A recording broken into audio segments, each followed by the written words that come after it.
Bonjour et bienvenue, on s'est tous déjà posé la question, n'est-ce pas? Comment un simple test peut-il révéler des secrets microscopiques cachés au plus profond de notre corps?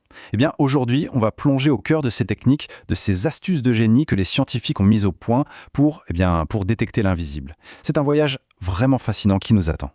Le défi, il est juste colossal. Il faut s'imaginer chercher une seule molécule bien spécifique au milieu de milliards et de milliards d'autres. Pour y arriver, les biologistes ont dû se transformer en véritables détectives et mener une enquête au cœur même de nos cellules. Alors pour mener cette enquête, voici notre plan. D'abord, on va poser le problème, cette fameuse serrure et sa clé invisible. Ensuite, on verra l'indice qui a tout débloqué. Après ça, on ouvrira la boîte à outils du détective pour voir les différents marqueurs. Et enfin, on verra pourquoi tout ça, ça change tout. Allez, c'est parti. On commence par le commencement. Au cœur de toute cette histoire, il y a une interaction biologique qui est fondamentale. Elle est incroyablement précise, mais, et c'est tout le problème, elle est complètement invisible. Alors pour bien comprendre, il faut rencontrer nos deux personnages principaux. D'un côté, on a l'antigène. Lui, c'est la cible, la substance qu'on veut à tout prix trouver. De l'autre côté, on a l'anticorps. Lui, c'est notre super détective. C'est une protéine fabriquée sur mesure pour reconnaître un antigène bien précis et seulement celui-là.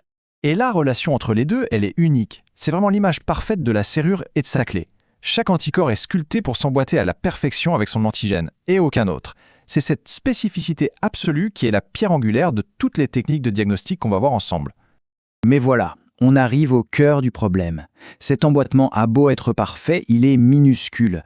Il se passe à l'échelle moléculaire. Du coup, il ne fait aucun bruit, il n'a aucune couleur, bref, il est totalement invisible. Alors, comment savoir si la clé est bien rentrée dans la serrure? C'est ça le vrai défi. Et c'est là que les scientifiques ont eu une idée, mais une idée de génie. Ils se sont dit, d'accord, la réaction en elle-même, on ne peut pas la voir, mais et si on lui accrochait quelque chose qu'on peut voir? Cette idée brillante, c'est ce qu'on appelle un marqueur. Imaginez une sorte de petite fusée de détresse, un flair, qu'on vient coller chimiquement sur notre anticorps. Au moment où notre anticorps trouve enfin sa cible, hop, la fusée se déclenche, elle envoie un signal et d'un coup, cette rencontre qui était invisible devient parfaitement détectable. C'est brillant. Ok, l'idée est géniale, mais en pratique, comment ça marche? Allez, on ouvre la fameuse boîte à outils du détective. Et on va commencer par les marqueurs les plus éclatants, ceux qui produisent de la lumière. Alors voilà un de nos marqueurs lumineux, ça s'appelle un fluorophore. Pour l'instant, il est au repos, complètement éteint. On peut le voir comme une petite ampoule qui attend juste le bon signal pour s'allumer. Et ce signal, c'est quoi? Eh bien, on va lui envoyer un flash de lumière, mais pas n'importe laquelle. Une lumière avec une longueur d'onde, une couleur très très précise. C'est un peu comme un code secret pour le réveiller. Et là, la magie opère. Le fluorophore gobe l'énergie de cette lumière. Il passe dans un état qu'on appelle excité. Pour revenir à son état normal, il n'a pas le choix. Il doit se débarrasser de cette énergie en trop. Et il le fait en émettant sa propre lumière. Et le détail qui change tout, c'est que la lumière qu'il renvoie n'a pas la même couleur que celle qu'on lui a envoyée. C'est exactement ce qu'on voit ici. La première courbe, c'est la lumière qu'on envoie sur l'échantillon. Et la deuxième, un peu décalée, c'est la lumière que le marqueur nous renvoie. Ce décalage de couleur, ça a un nom, c'est le déplacement de Stokes. Et c'est ça qui est génial. Parce que ça permet de filtrer la lumière de départ pour ne garder que le signal qui nous intéresse. On a un signal super propre, super précis, sans aucun bruit de fond.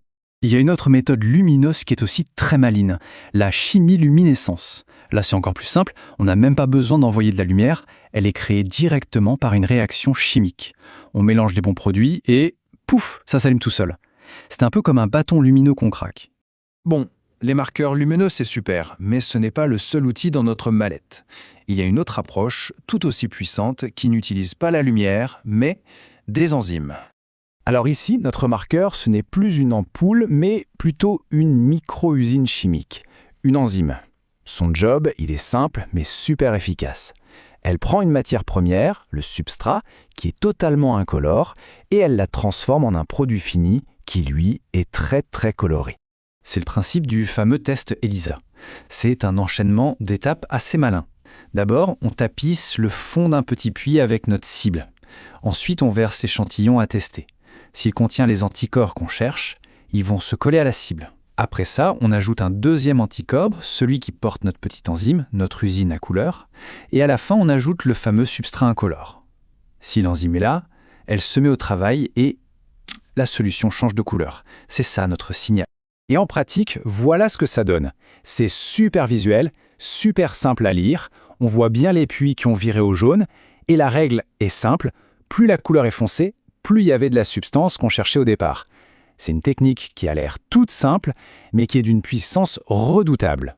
Allez, on passe au dernier outil de la boîte, réservé aux enquêtes les plus délicates, celles qui demandent une sensibilité extrême. Là, on change complètement de technologie. On va parler de radioactivité.